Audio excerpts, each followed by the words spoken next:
ദൈവത്തിൻ്റെ പരിശുദ്ധ നാമം മൂത്തപ്പെടുമാറാകട്ടെ. വേദപുസ്തകം ഒരു വർഷം കൊണ്ട് നമുക്ക് വായിച്ചു തീർക്കാം. ഇന്ന് ദിവസം 9.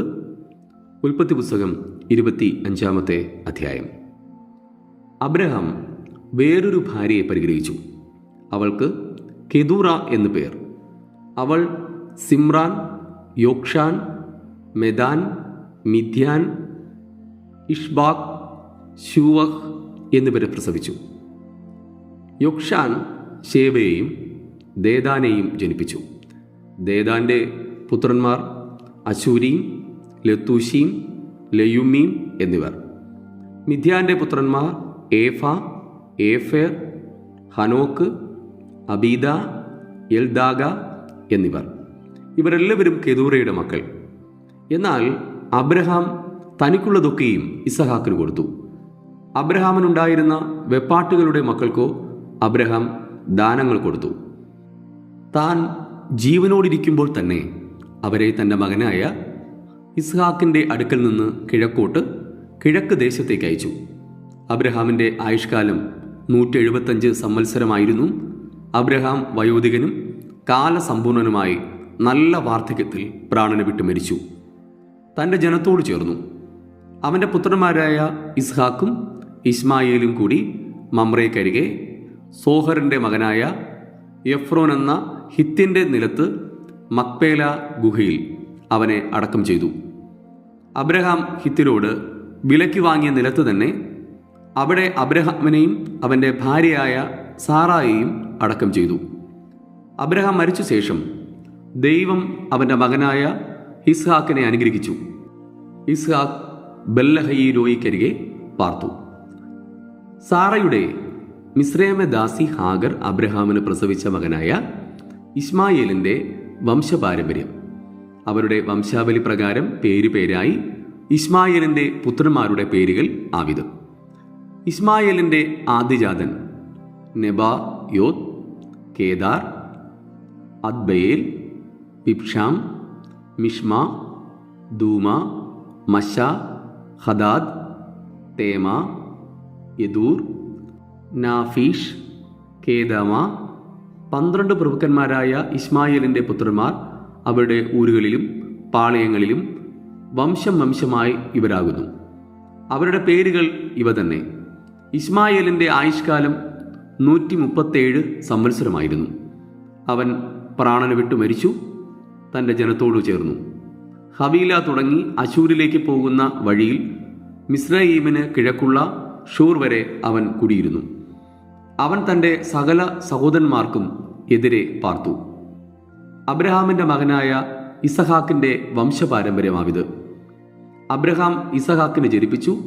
ഇസഹാക്കിന് 40 വയസ്സായപ്പോൾ അവൻ പദ്ദൻ ആരാമിലുള്ള അരാമ്യനായ ബെതുവേലിൻ്റെ പുത്രിയും അരാമ്യനായ ലാബാന്റെ സഹോദരിയുമായ റിബേക്കായെ ഭാര്യയായി പരിഗ്രഹിച്ചു. തൻ്റെ ഭാര്യ മച്ചിയായിരുന്നതുകൊണ്ട് ഇസ്ഹാക്ക് അവൾക്കു വേണ്ടി യഹോവയോട് പ്രാർത്ഥിച്ചു. യഹോവ അവൻ്റെ പ്രാർത്ഥന കേട്ടു. അവൻ്റെ ഭാര്യ റിബേക്ക ഗർഭം ധരിച്ചു. അവളുടെ ഉള്ളിൽ ശിശുക്കൾ തമ്മിൽ തിക്കിയപ്പോൾ അവൾ, ഇങ്ങനെയായാൽ ഞാൻ എന്തിനു ജീവിക്കുന്നു എന്ന് പറഞ്ഞ് യഹോവയോട് ചോദിപ്പാൻ പോയി. യഹോവ അവളോട്, 2 ജാതികൾ നിന്റെ ഗർഭത്തിലുണ്ട്. 2 വംശങ്ങൾ നിന്റെ ഉദരത്തിൽ നിന്ന് തന്നെ പിരിയും. ഒരു വംശം മറ്റേ വംശത്തിലും ശക്തിപ്പെടും. മൂത്തവൻ ഇളയവനെ സേവിക്കും എന്നരുളി ചെയ്തു. അവൾക്ക് പ്രസവകാലം തികഞ്ഞപ്പോൾ ഇരട്ടപ്പിള്ളകൾ അവളുടെ ഗർഭത്തിലുണ്ടായിരുന്നു. 1-ാമത്തവൻ ചുവന്നവനായി പുറത്തു വന്നു. മേൽ മുഴുവനും രോമം കൊണ്ടുള്ള വസ്ത്രം പോലെയിരുന്നു. അവന് ഏശാവ് എന്ന് പേരിട്ടു. പിന്നെ അവൻ്റെ സഹോദരൻ പുറത്തു വന്നു. അവൻ്റെ കൈ ഏശാവിൻ്റെ കുതികാൽ പിടിച്ചിരുന്നു. അവന് യാക്കോബ് എന്ന് പേരിട്ടു. അവൾ അവരെ പ്രസവിച്ചപ്പോൾ ഇസഹാക്കിന് 60 വയസ്സായിരുന്നു. കുട്ടികൾ വളർന്നു. ഏശാവ് വേട്ടയിൽ സമർത്ഥനും വനസഞ്ചാരിയും യാക്കോബ് സാധുശീലനും കൂടാരവാസിയുമായിരുന്നു. ഏശാവിൻ്റെ വേട്ടയിറച്ചിയിൽ രുചി പിടിച്ചിരുന്നതുകൊണ്ട് ഇസ്ഹാക്ക് അവനെ സ്നേഹിച്ചു. റിബേക്കായോ യാക്കോബിനെ സ്നേഹിച്ചു. ഒരിക്കൽ യാക്കോബ് ഒരു പായസം വെച്ചു. ഏശാവ് വെളിമ്പ്രദേശത്ത് നിന്ന് വന്നു. അവൻ നന്നാ ക്ഷീണിച്ചിരുന്നു. ഏശാവ് യാക്കോബിനോട്, ആ ചുവന്ന പായസം കുറെ എനിക്ക് തരയണം, ഞാൻ നന്നാ ക്ഷീണിച്ചിരിക്കുന്നു എന്ന് പറഞ്ഞു. അതുകൊണ്ട് അവന് ഏദോം, ചുവന്നവൻ എന്ന് പേരായി. നിന്റെ ജ്യേഷ്ഠാവകാശം ഇന്ന് എനിക്ക് വിൽക്കുക എന്ന് യാക്കോബ് പറഞ്ഞു. അതിന് ഏശാവ്, ഞാൻ മരിക്കേണ്ടി വരുമല്ലോ, ഈ ജ്യേഷ്ഠാവകാശം എനിക്ക് എന്തിന് എന്ന് പറഞ്ഞു. ഇന്നെന്നോട് സത്യം ചെയ്യുക എന്ന് യാക്കോബ് പറഞ്ഞു. അവൻ അവനോട് സത്യം ചെയ്തു. തൻ്റെ ജ്യേഷ്ഠാവകാശം യാക്കോബിന് വിറ്റു. യാക്കോബ് ഏശാവിന് അപ്പവും പയറുകൊണ്ടുള്ള പായസവും കൊടുത്തു. അവൻ ഭക്ഷിച്ചു, പാനം ചെയ്ത് എഴുന്നേറ്റ് പോയി. ഇങ്ങനെ ഏശാവ് ജ്യേഷ്ഠാവകാശത്തെ അലക്ഷ്യമാക്കി കളഞ്ഞു. ഉൽപ്പത്തി പുസ്തകം 26 അധ്യായം. അബ്രഹാമിന്റെ കാലത്തുണ്ടായ മുമ്പിലത്തെ ക്ഷാമം കൂടാതെ പിന്നെയും ആ ദേശത്ത് ഒരു ക്ഷാമമുണ്ടായി. അപ്പോൾ ഇസ്ഹാക്ക് ഗെരാരിൽ ഫെലിസ്ത്യരുടെ രാജാവായ അബീമേലെക്കിന്റെ അടുക്കൽ പോയി. യഹോവ അവന് പ്രത്യക്ഷനായി അരുളി ചെയ്തതെന്നാൽ, നീ മിസ്രൈമിലേക്ക് പോകരുത്, ഞാൻ നിന്നോട് കൽപ്പിക്കുന്ന ദേശത്ത് പാർക്കാം. ഈ ദേശത്ത് താമസിക്ക, ഞാൻ നിന്നോട് കൂടെ ഇരുന്ന് നിന്നെ അനുഗ്രഹിക്കും. നിനക്കും നിന്റെ സന്തതിക്കും ഈ ദേശമൊക്കെയും തരും. നിന്റെ പിതാവായ അബ്രഹാമിനോട് ഞാൻ ചെയ്ത സത്യം നിവർത്തിക്കും. അബ്രഹാം എൻ്റെ വാക്ക് കേട്ട് എൻ്റെ നിയോഗവും കൽപ്പനകളും ചട്ടങ്ങളും പ്രമാണങ്ങളും ആചരിച്ചതുകൊണ്ട് ഞാൻ നിന്റെ സന്തതിയെ ആകാശത്തിലെ നക്ഷത്രങ്ങളെപ്പോലെ വർദ്ധിപ്പിച്ച് നിന്റെ സന്തതിക്ക് ഈ ദേശമൊക്കെയും കൊടുക്കും. നിന്റെ സന്തതി മുഖാന്തരം ഭൂമിയിലെ സകല ജാതികളും അനുഗ്രഹിക്കപ്പെടും. അങ്ങനെ ഇസ്ഹാക്ക് ഗെരാരിൽ പാർത്തു. ആ സ്ഥലത്തെ ജനം അവൻ്റെ ഭാര്യയെക്കുറിച്ച് അവനോട് ചോദിച്ചു. അവൾ എൻ്റെ സഹോദരി എന്ന് അവൻ പറഞ്ഞു. റിബേക്ക സൗന്ദര്യമുള്ളവളാകൊണ്ട് ആ സ്ഥലത്തെ ജനം അവളുടെ നിമിത്തം തന്നെ കൊല്ലാതിരിക്കേണ്ടതിന് അവൾ എൻ്റെ ഭാര്യ എന്ന് പറവാൻ അവൻ ശങ്കിച്ചു. അവൻ അവിടെ ഏറെക്കാലം പാർത്ത ശേഷം ഫെലിസ്ത്യരുടെ രാജാവായ അബീമേലെക്ക് കിളിവാതിൽ കൂടി നോക്കി ഇസ്ഹാക്ക് തൻ്റെ ഭാര്യയായ റിബേക്കായോടുകൂടെ വിനോദിക്കുന്നത് കണ്ടു. അബീമേലെക്ക് ഇസ്ഹാക്കിനെ വിളിച്ചു. അവൾ നിന്റെ ഭാര്യയാകുന്നു നിശ്ചയം. പിന്നെ എൻ്റെ സഹോദരി എന്ന് നീ പറഞ്ഞത് എങ്ങനെയെന്ന് ചോദിച്ചതിന് ഇസ്ഹാക്ക് അവനോട്, അവരുടെ നിമിത്തം മരിക്കാതിരിപ്പാനാകുന്നു ഞാൻ അങ്ങനെ പറഞ്ഞത് എന്ന് പറഞ്ഞു. അപ്പോൾ അബീമേലെക്ക്, നീ ഞങ്ങളോട് ഈ ചെയ്തതെന്ത്? ജനത്തിൽ ആരെങ്കിലും നിന്റെ ഭാര്യയോടുകൂടെ ശയിപ്പാനും നീ ഞങ്ങളുടെ മേൽ കുറ്റം വരുത്തുവാനും സംഗതി വരുമായിരുന്നുവല്ലോ എന്ന് പറഞ്ഞു. പിന്നെ അബീമേലെക്ക്, ഈ പുരുഷനെയോ അവൻ്റെ ഭാര്യയെയോ തൊടുന്നവന് മരണശിക്ഷ ഉണ്ടാകും എന്ന് സകല ജനത്തോടും കൽപ്പിച്ചു. ഇസ്ഹാക്ക് ആ ദേശത്ത് വിതച്ചു. ആ ആണ്ടിൽ 100 മേനി വിളവ് കിട്ടി. യഹോവ അവനെ അനുഗ്രഹിച്ചു. അവൻ വർദ്ധിച്ച് വർദ്ധിച്ച് മഹാധനവാനായി തീർന്നു. അവന് ആട്ടിൻകൂട്ടങ്ങളും മാട്ടിൻകൂട്ടങ്ങളും വളരെ ദാസീദാസന്മാരും ഉണ്ടായിരുന്നതുകൊണ്ട് ഫെലിസ്ത്യർക്ക് അവനോട് അസൂയ തോന്നി. എന്നാൽ അവൻ്റെ പിതാവായ അബ്രഹാമിൻ്റെ കാലത്ത് അവൻ്റെ പിതാവിൻ്റെ ദാസന്മാർ കുഴിച്ചിരുന്ന കിണറൊക്കെയും ഫെലിസ്ത്യർ മണ്ണിട്ട് നികത്തിക്കളഞ്ഞിരുന്നു. അബീമേലെക്ക് ഇസ്ഹാക്കിനോട്, നീ ഞങ്ങളെക്കാൾ ഏറ്റവും ബലവാനാകുകൊണ്ട് ഞങ്ങളെ വിട്ടു പോക എന്ന് പറഞ്ഞു. അങ്ങനെ ഇസ്ഹാക്ക് അവിടെ നിന്ന് പുറപ്പെട്ടു. ഗേരാർ താഴ്വരയിൽ കൂടാരമടിച്ചു, അവിടെ പാർത്തു. തൻ്റെ പിതാവായ അബ്രഹാമിൻ്റെ കാലത്ത് കുഴിച്ചതും അബ്രഹാം മരിച്ച ശേഷം ഫെലിസ്ത്യർ നികത്തിക്കളഞ്ഞതുമായ കിണറുകൾ ഇസ്ഹാക്ക് പിന്നെയും കുഴിച്ചു. തൻ്റെ പിതാവ് അവയ്ക്കിട്ടിരുന്ന പേര് തന്നെ ഇട്ടു. ഇസ്ഹാക്കിൻ്റെ ദാസന്മാർ ആ താഴ്വരയിൽ കുഴിച്ചു നീരുറവുള്ള ഒരു കിണർ കണ്ടു. അപ്പോൾ ഗെരാർ ദേശത്തിലെ ഇടയന്മാർ, ഈ വെള്ളം ഞങ്ങൾക്കുള്ളത് എന്ന് പറഞ്ഞു. ഇസ്ഹാക്കിൻ്റെ ഇടയന്മാരോട് ശണ്ടയിട്ടു. അവർ തന്നോട് ശണ്ടയിടുന്നതുകൊണ്ട് അവൻ ആ കിണറ്റിന് ഏശക് എന്ന് പേർ വിളിച്ചു. അവർ മറ്റൊരു കിണർ കുഴിച്ചു. അതിനെക്കുറിച്ചും അവർ ശണ്ടയിട്ടതുകൊണ്ട് അവൻ അതിന് സിത്ന എന്ന് പേർ വിളിച്ചു. അവൻ അവിടെ നിന്ന് മാറിപ്പോയി മറ്റൊരു കിണർ കുഴിച്ചു. അതിനെക്കുറിച്ച് അവർ ശണ്ടയിട്ടില്ല. യഹോവ ഇപ്പോൾ നമുക്ക് ഇടം ഉണ്ടാക്കി നാം ദേശത്ത് വർദ്ധിക്കുമെന്ന് പറഞ്ഞ് അവൻ അതിന് രഹോബോത്ത് എന്ന് പേരിട്ടു. അവിടെ നിന്ന് അവൻ ബേർഷേബയ്ക്ക് പോയി. അന്ന് രാത്രി യഹോവ അവന് പ്രത്യക്ഷനായി, ഞാൻ നിന്റെ പിതാവായ അബ്രഹാമിൻ്റെ ദൈവമാകുന്നു. നീ ഭയപ്പെടണ്ട, ഞാൻ നിന്നോട് കൂടെയുണ്ട്. എൻ്റെ ദാസനായ അബ്രഹാം നിമിത്തം ഞാൻ നിന്നെ അനുഗ്രഹിച്ച് നിന്റെ സന്തതിയെ വർദ്ധിപ്പിക്കും എന്നരുളി ചെയ്തു. അവിടെ അവൻ ഒരു യാഗപീഠം പണിതു യഹോവയുടെ നാമത്തിൽ ആരാധിച്ചു. അവിടെ തൻ്റെ കൂടാരം അടിച്ചു. അവിടെയും ഇസഹാക്കിൻ്റെ ദാസന്മാർ ഒരു കിണർ കുഴിച്ചു. അനന്തരം അബീമേലെക്കും സ്നേഹിതനായ അഹൂസത്തും സേനാധിപതിയായ ഫീക്കോലും ഗെരാരിൽ നിന്ന് അവൻ്റെ അടുക്കൽ വന്നു. ഇസഹാക്ക് അവരോട്, നിങ്ങൾ എന്തിനെൻ്റെ അടുക്കൽ വരുന്നു? നിങ്ങൾ എന്നെ ദേഷിച്ച് നിങ്ങളുടെ ഇടയിൽ നിന്ന് അയച്ചു കളഞ്ഞുവല്ലോ എന്ന് പറഞ്ഞു. അതിനവർ, യഹോവ നിന്നോട് കൂടെയുണ്ട് എന്ന് ഞങ്ങൾ സ്പഷ്ടമായി കണ്ടു. അതുകൊണ്ട് നമുക്ക് തമ്മിൽ, ഞങ്ങൾക്കും നിനക്കും തമ്മിൽ തന്നെ ഒരു സത്യബന്ധമുണ്ടായിരിക്കണം. ഞങ്ങൾ നിന്നെ തൊട്ടിട്ടില്ലാത്തതുപോലെയും നന്മ മാത്രം നിനക്ക് ചെയ്ത് നിന്നെ സമാധാനത്തോടെ അയച്ചതുപോലെയും നീ ഞങ്ങളോട് ഒരു ദോഷവും ചെയ്യുകയില്ല എന്ന് ഞങ്ങളും നീയും തമ്മിൽ ഒരു ഉടമ്പടി ചെയ്യുക. നീ യഹോവയാൽ അനുഗ്രഹിക്കപ്പെട്ടവനല്ലോ എന്ന് പറഞ്ഞു. അവൻ അവർക്ക് ഒരു വിരുന്നൊരുക്കി. അവർ ഭക്ഷിച്ചു, പാനം ചെയ്തു. അവർ അതികാലത്ത് എഴുന്നേറ്റ് തമ്മിൽ സത്യം ചെയ്ത ശേഷം ഇസാക്ക് അവരെ യാത്രയച്ചു. അവർ സമാധാനത്തോടെ പിരിഞ്ഞുപോയി. ആ ദിവസം തന്നെ ഇസ്ഹാക്കിൻ്റെ ദാസന്മാർ വന്നു തങ്ങൾ കുഴിച്ച കിണറ്റിൻ്റെ വസ്തുത അവനെ അറിയിച്ചു. ഞങ്ങൾ വെള്ളം കണ്ടു എന്ന് പറഞ്ഞു. അവൻ അതിന് ഷിബ എന്ന് പേരിട്ടു. അതുകൊണ്ട് ആ പട്ടണത്തിന് ഇന്നുവരെ ബേർഷേബ എന്ന് പേർ. യേശാവിന് 40 വയസ്സായപ്പോൾ അവൻ ഹിത്യനായ ബെരിയുടെ മകൾ യഹൂദീത്തിനെയും ഹിത്യനായ ഏലോന്റെ മകൾ ബാസാമത്തിനെയും ഭാര്യയായി പരിഗ്രഹിച്ചു. ഇവർ ഇസഹാക്കിനും റിബേക്കായ്ക്കും മനോവ്യസന കാരണമായിരുന്നു. ഉൽപ്പത്തി പുസ്തകം 27-ാമത്തെ അധ്യായം. ഇസ്ഹാക്ക് വൃദ്ധനായി.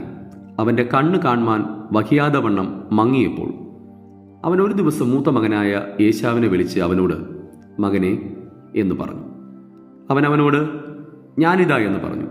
അപ്പോൾ അവൻ, ഞാൻ വൃദ്ധനായിരിക്കുന്നു, എൻ്റെ മരണ ദിവസവും അറിയുന്നതുമില്ല. നീ ഇപ്പോൾ നിന്റെ ആയുധങ്ങളായ വില്ലും പൂണിയും എടുത്ത് കാട്ടിൽ ചെന്ന് എനിക്ക് വേണ്ടി വേട്ട തേടി എനിക്കിഷ്ടവും രുചികരവുമായ ഭോജനമുണ്ടാക്കി ഞാൻ മരിക്കും മുമ്പേ തിന്ന് നിന്നെ അനുഗ്രഹിക്കേണ്ടതിന് എൻ്റെ അടുക്കൽ കൊണ്ടുവരിക എന്ന് പറഞ്ഞു. ഇസ്ഹാക്ക് തൻ്റെ മകനായ ഏശാവിനോട് പറയുമ്പോൾ റിബേക്ക കേട്ടു. ഏശാവോ വേട്ട തേടി കൊണ്ടുവരുവാൻ കാട്ടിൽ പോയി. റിബേക്ക തൻ്റെ മകനായ യാക്കോബിനോട് പറഞ്ഞത്, നിന്റെ അപ്പൻ നിന്റെ സഹോദരനായ ഏശാവിനോട് സംസാരിച്ചു. ഞാൻ എൻ്റെ മരണത്തിനു മുമ്പേ തിന്നു നിന്നെ യഹോവയുടെ മുമ്പാകെ അനുഗ്രഹിക്കേണ്ടതിന് നീ വേട്ടയിറച്ചി കൊണ്ടുവന്ന് രുചികരമായ ഭോജനമുണ്ടാക്കി തരിക എന്ന് പറയുന്നത് ഞാൻ കേട്ടു. ആകയാൽ മകനെ, നീ എൻ്റെ വാക്ക് കേട്ട് ഞാൻ നിന്നോട് കൽപ്പിക്കുന്നത് ചെയ്യുക. ആട്ടിൻകൂട്ടത്തിൽ ചെന്ന് അവിടെ നിന്ന് 2 നല്ല കോലാട്ടിൻ കുട്ടികളെ കൊണ്ടുവരിക. ഞാൻ അവയെക്കൊണ്ട് നിന്റെ അപ്പന് ഇഷ്ടവും രുചികരവുമായ ഭോജനമുണ്ടാക്കും. നിന്റെ അപ്പൻ തിന്ന് തൻ്റെ മരണത്തിനു മുമ്പേ നിന്നെ അനുഗ്രഹിക്കേണ്ടതിന് നീ അത് അവൻ്റെ അടുക്കൽ കൊണ്ടു ചെല്ലണം. അതിന് യാക്കോബ് തൻ്റെ അമ്മയായ റിബേക്കയോട്, എൻ്റെ സഹോദരനായ ഏശാവ് രോമമുള്ളവനും ഞാൻ രോമം ഇല്ലാത്തവനുമാകുന്നുവല്ലോ. പക്ഷേ അപ്പൻ എന്നെ തപ്പി നോക്കും. ഞാൻ ഉപായി എന്ന് അവന് തോന്നിയിട്ട് ഞാൻ എൻ്റെ മേൽ അനുഗ്രഹമല്ല ശാപം തന്നെ വരുത്തും എന്ന് പറഞ്ഞു. അവൻ്റെ അമ്മ അവനോട്, മകനെ, നിന്റെ ശാപം എൻ്റെ മേൽ വരട്ടെ, എൻ്റെ വാക്ക് മാത്രം കേൾക്കുക, പോയി കൊണ്ടുവാ എന്ന് പറഞ്ഞു. അവൻ ചെന്നു പിടിച്ച് അമ്മയുടെ അടുക്കൽ കൊണ്ടുവന്നു. അമ്മ അവൻ്റെ അപ്പന് ഇഷ്ടവും രുചികരവുമായ ഭോജനമുണ്ടാക്കി. പിന്നെ റിബേക്ക വീട്ടിൽ തൻ്റെ പക്കളുടേതായ മൂത്ത മകൻ ഏശാവിൻ്റെ വിശേഷ വസ്ത്രം എടുത്ത് ഇളയ മകൻ യാക്കോബിനെ ധരിപ്പിച്ചു. അവൾ കോലാട്ടിൻ കുട്ടികളുടെ തോൽ കൊണ്ട് അവൻ്റെ കൈകളും രോമമില്ലാത്ത കഴുത്തും പൊതിഞ്ഞു. താനുണ്ടാക്കിയ രുചികരമായ ഭോജനവും അപ്പവും തൻ്റെ മകനായ യാക്കോബിൻ്റെ കയ്യിൽ കൊടുത്ത് അവൻ അപ്പൻ്റെ അടുക്കൽ ചെന്ന്, അപ്പാ എന്ന് പറഞ്ഞതിന്, ഞാനിതാ, നീ ആർ മകനെ എന്നവൻ ചോദിച്ചു. യാക്കോബ് അപ്പനോട്, ഞാൻ നിന്റെ ആദിജാതൻ ഏശാവ് എന്നോട് കൽപ്പിച്ചത് ഞാൻ ചെയ്തിരിക്കുന്നു. എഴുന്നേറ്റിരുന്ന് എൻ്റെ വേട്ടയിറച്ചി തിന്ന് എന്നെ അനുഗ്രഹിക്കണമേ എന്ന് പറഞ്ഞു. ഇസ്ഹാക്ക് തൻ്റെ മകനോട്, മകനെ, നിനക്ക് ഇത്ര വേഗത്തിൽ കിട്ടിയത് എങ്ങനെ എന്ന് ചോദിച്ചതിന്, നിന്റെ ദൈവമായ യഹോവ എൻ്റെ നേർക്ക് വരുത്തി തന്നു എന്ന് അവൻ പറഞ്ഞു. ഇസ്ഹാക്ക് യാക്കോബിനോട്, മകനെ, അടുത്തു വരിക, നീ എൻ്റെ മകനായ ഏശാവ് തന്നെയോ അല്ലയോ എന്ന് ഞാൻ തപ്പി നോക്കട്ടെ എന്ന് പറഞ്ഞു. യാക്കോബ് തൻ്റെ അപ്പനായ ഇസ്ഹാക്കിനോട് അടുത്തു ചെന്നു. അവൻ അവനെ തപ്പി നോക്കി. ശബ്ദം യാക്കോബിൻ്റെ ശബ്ദം, കൈകൾ ഏശാവിൻ്റെ കൈകൾ തന്നെ എന്ന് പറഞ്ഞു. അവൻ്റെ കൈകൾ സഹോദരനായ ഏശാവിൻ്റെ കൈകൾ പോലെ രോമമുള്ളവയാകൊണ്ട് അവൻ തിരിച്ചറിയാതെ അവനെ അനുഗ്രഹിച്ചു. നീ എൻ്റെ മകൻ ഏശാവ് തന്നെയോ എന്ന് അവൻ ചോദിച്ചതിന് അതെ എന്ന് അവൻ പറഞ്ഞു. അപ്പോൾ അവൻ, എൻ്റെ അടുക്കൽ കൊണ്ടുവാ, ഞാൻ നിന്നെ അനുഗ്രഹിക്കേണ്ടതിന് എൻ്റെ മകൻ്റെ വേട്ടയിറച്ചി ഞാൻ തിന്നാം എന്ന് പറഞ്ഞു. അവൻ അടുക്കൽ കൊണ്ടുചെന്നു. അവൻ തിന്നു. അവൻ വീഞ്ഞും കൊണ്ടുചെന്നു. അവൻ കുടിച്ചു. പിന്നെ അവൻ്റെ അപ്പനായ ഇസ്ഹാക്ക് അവനോട്, മകനെ, നീ അടുത്തു വന്ന് എന്നെ ചുംബിക്ക എന്ന് പറഞ്ഞു. അവൻ അടുത്തു ചെന്ന് അവനെ ചുംബിച്ചു. അവൻ അവൻ്റെ വസ്ത്രങ്ങളുടെ വാസന മണത്ത് അവനെ അനുഗ്രഹിച്ചു പറഞ്ഞത്, ഇതാ എൻ്റെ മകൻ്റെ വാസന, യഹോവ അനുഗ്രഹിച്ചിരിക്കുന്ന വയലിലെ വാസന പോലെ. ദൈവം ആകാശത്തിൻ്റെ മഞ്ഞും ഭൂമിയുടെ പുഷ്ടിയും അനവധി ധാന്യവും വീഞ്ഞും നിനക്ക് തരുമാറാകട്ടെ. വംശങ്ങൾ നിന്നെ സേവിക്കട്ടെ, ജാതികൾ നിന്നെ വണങ്ങട്ടെ. നിന്റെ സഹോദരന്മാർക്ക് നീ പ്രഭുവായിരിക്ക. നിന്റെ മാതാവിൻ്റെ പുത്രന്മാർ നിന്നെ വണങ്ങട്ടെ. നിന്നെ ശപിക്കുന്നവൻ എല്ലാം ശപിക്കപ്പെട്ടവൻ, നിന്നെ അനുഗ്രഹിക്കുന്നവൻ എല്ലാം അനുഗ്രഹിക്കപ്പെട്ടവൻ.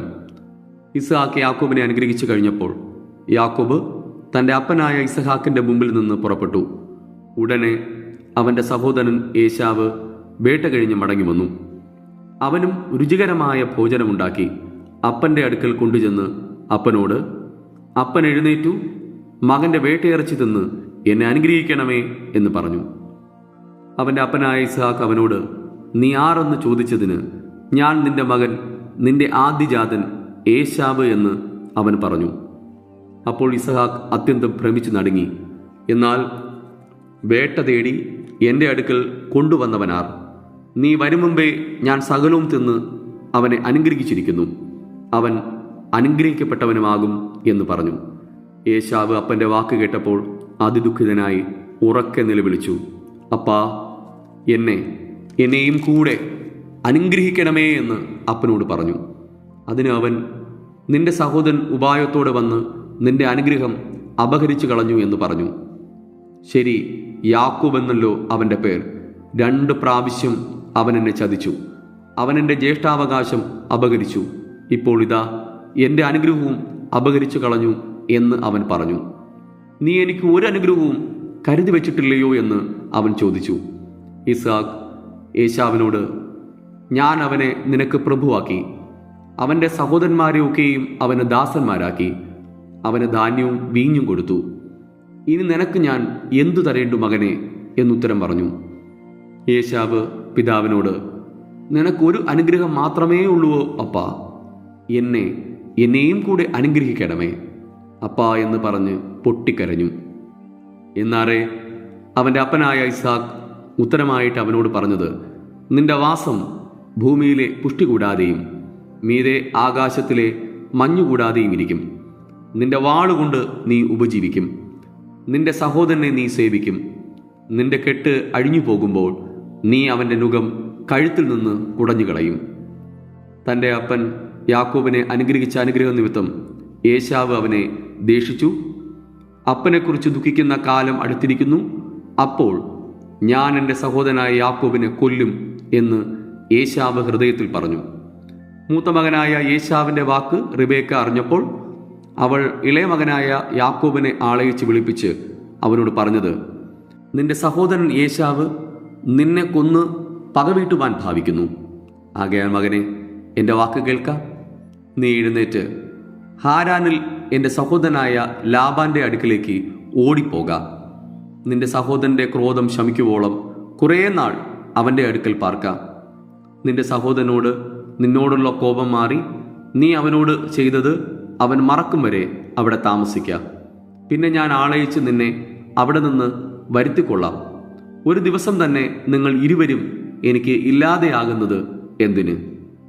പിന്നെ റിബേക്ക ഇസ്ഹാക്കിനോട്, ഈ ഹിത്യാ സ്ത്രീകൾ നിമിത്തം എൻ്റെ ജീവൻ എനിക്ക് അസഹ്യമായിരിക്കുന്നു. ഈ ദേശക്കാരത്തികളായ ഇവരെ പോലെയുള്ള ഒരു ഹിത്യാ സ്ത്രീയെ യാക്കോബ് വിവാഹം കഴിച്ചാൽ ഞാൻ എന്തിനു ജീവിക്കുന്നു എന്ന് പറഞ്ഞു. ഇവിടെ ഇന്നത്തേക്കുള്ള വേദഭാഗം വായിച്ചവസാനിക്കുന്നു. വായിച്ചു കേട്ട ഈ തിരുവെഴുത്തുകളാൽ ദൈവം നമ്മെ ഏവരെയും അതിസമൃദ്ധമായി അനുഗ്രഹിക്കുമാറാകട്ടെ. ആമേൻ.